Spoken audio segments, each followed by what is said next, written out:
Chika Nes. But before si Albert, si Ruel Villacorta muna. Suppose sir kasi parang, kung yan, di ba, cellphone. Before you go to bed or bago kayo matulog, nagti-text ba kayo? Good night, Julia, or Inigo and I are always on the phone. Yeah, we talk all the time. To be honest, yeah, we talk about everything. I mean, bago matulog. Anytime, we don't sleep. To be honest, she doesn't sleep. I can call her any time of the day and she's awake. Paano mo alam? Paano kung nagising mo lang ako? That happened a couple of times. Oh, I don't know. Yeah, that's true. Ay, yung dalawang si Jadine. Gusto mo, nagti-text ba kayo? Or, kasi parang layo-layo nyo. Text kasi lagi kami We're magkasama. together every day. No, Ang kasi layo ninyong dalawa. Paglapitin nga yung upuan. Can we get the chairs closer, please? Ayan. Ayan. Pero Ruel, parang ang laki ng problema mo sa tanong mo kung nagtitextan sila. Kasi usually, di ba kapag karelasyon or talagang super friends, pag bago matulog, you text each other, okay, good night. Or pagising, hi, kagigising ko lang, blah, blah, blah, blah. Tingnan mo yung dalawa, si Julia at si Inigo, kanina pa yan. Kaya ako pa napapansin na tingin sa Inigo, kay Julia. Pero kayo parang, parang tinatago nyo yung something. we're together naman po every day. So parang morning, magkasama na kami hanggang sa gabi na po. Pag maghihiwalay na kami, makakatulog na lang kami. So parang yun na yung good night pag naghiwalay. Yun na yan. Kasi di ba nakakatulong yung may something sa totoong buhay, lalo na kapag love team. Kayo bang mga bagets, naniniwala kayo sa ganon?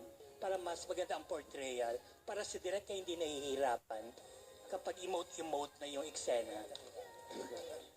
Well, for me, may mga bagay na gusto ko kay Nadine. And I use that when I act. Because when you have to act in love, you have to find something that you love about the person. So, it does help that we're close. It helps that we're friends.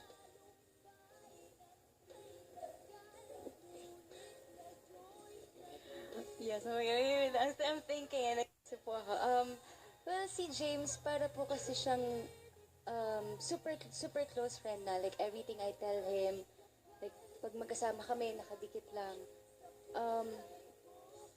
Sa kanya ko nakikita yung parang siya yung nagko-comfort sa akin and everything. Kahit, like, sabihin natin, kahit malungkot ako or may problema ako sa bahay or na hindi naman related, parang whenever he's there, I feel parang nasa-secure ako.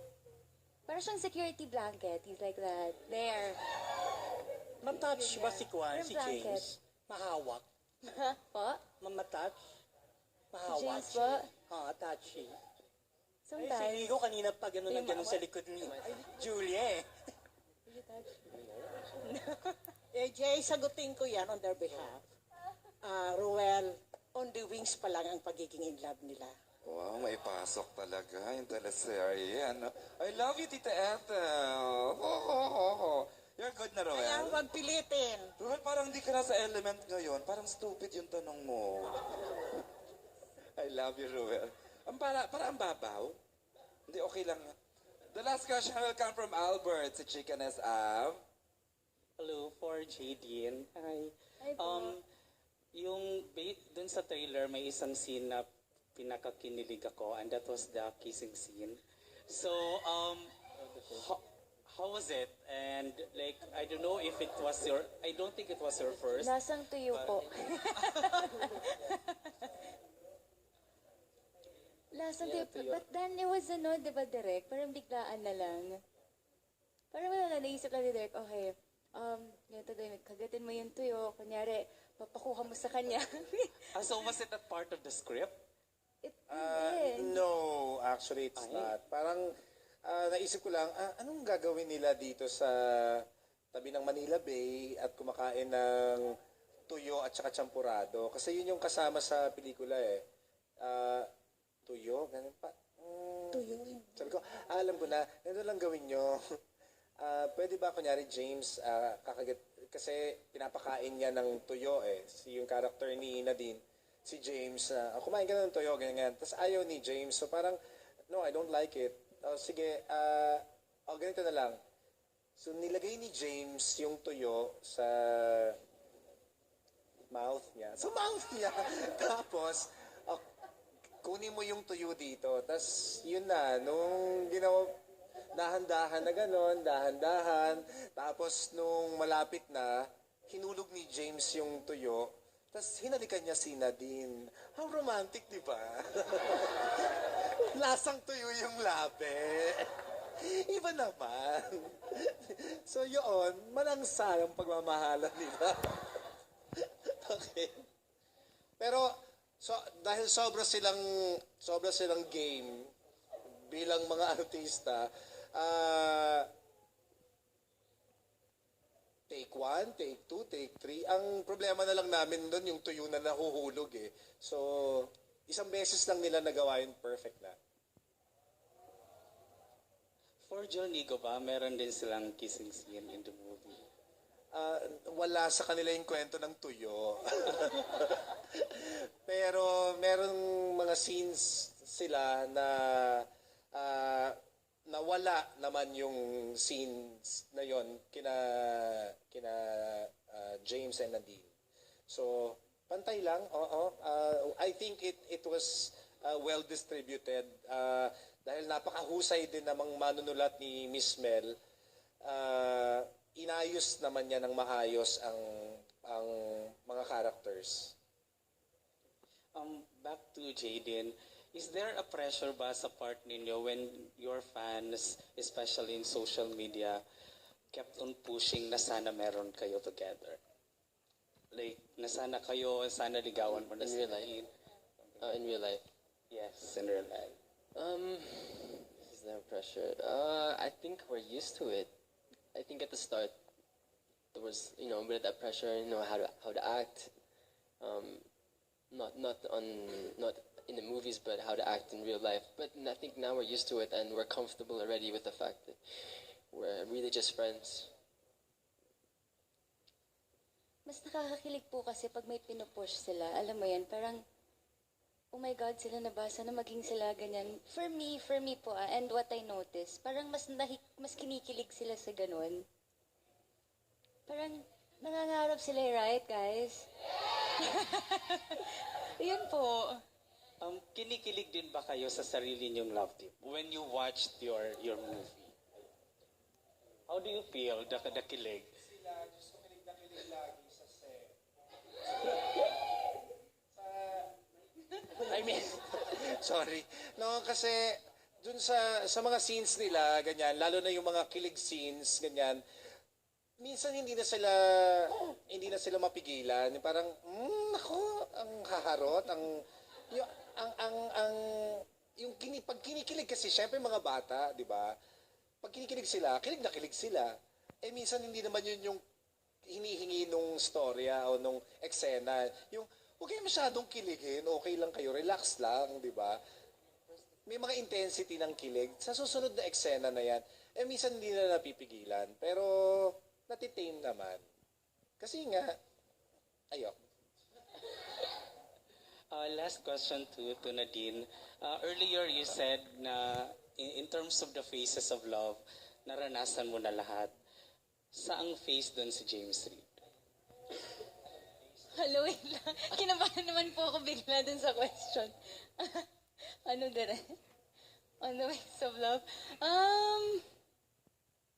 Hindi ko po alam. Wait lang, ba't niyo po kasi tinanong No, kasi hindi ko po alam kung ano yung sasagot ko. No, kasi parang hindi naman po namin pinipilit. Parang, sure now po kasi gusto namin wala muna. So, mga negative. Oh, why are you looking at me like that? No, kasi po, yung mga phases naman po kasi na naranasan ko, medyo negative din po eh. So, wala doon. Wag na doon. Okay. Wag na po doon. Thanks, dear. Thank you po. Ayan, kasi 1 year pala naman sila together. Let's not push .com. Naku, let's not push .com, oh. Let them enjoy siguro their working relationship. Same thing with Julia and Inigo. Parang ilang months pa lang naman kayo together, officially nag-work, diba? Okay, and with that, last question from Albert. Tita Ethel. May last question from somebody na hindi pa nakaranas na maging hopelessly romantic. Si Eugene Asio. Ayan, Tito yun. Wala na. Wala na daw. Ayan. Thank you sa inyong lahat. Okay, siguro final words to Marcelo, your message to hingin mo ang suporta ng mga kaibigan natin, please. Yun po, maraming salamat po sa suporta po. And sana po sa May 13, magkita-kita po tayo sa sinihan para sa Hopeless Romantic the movie. Yun, kita-kits po. Thank you, Marcelo. Direk Andoy Ranay. Maraming salamat sa pagdalo ninyo dito sa presscon ng para sa Hopeless Romantic.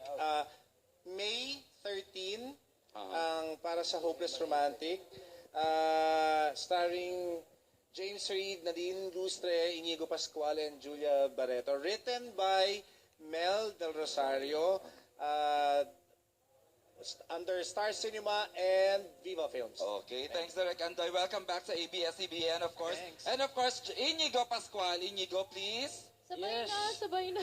Salamat po sa lahat na nagpunta. At, sana po supportahan niyo po yung movie at salamat sa mga nagpunta dito ngayon. Super excited kami para sa Hopeless Romantic. So please do support it. Julia, please, bebe. Like what you said, maraming salamat sa pagpunta. Sana manood kayo. May 30 na. Yahe. Thank you. And of course, Jadine, James, and Nadine. Maraming salamat sa support ninyo and hopefully you enjoyed the movie. We're so excited and finally it's out. Yes. Maraming salamat po sa pagpunta niyo dito. Sana po nag-enjoy kayo. Para sa Hopeless Romantic po, May 13 na yan. Thanks, guys. Thank you. Ayan, thank you, James, Nadine, Julia, Inigo, Direk Andoy, and Marcelo. Everyone, thank you from Star Cinema and Viva Films. Thanks for coming. May 13 para sa Hopeless Romantic. Thank you so much. Enjoy.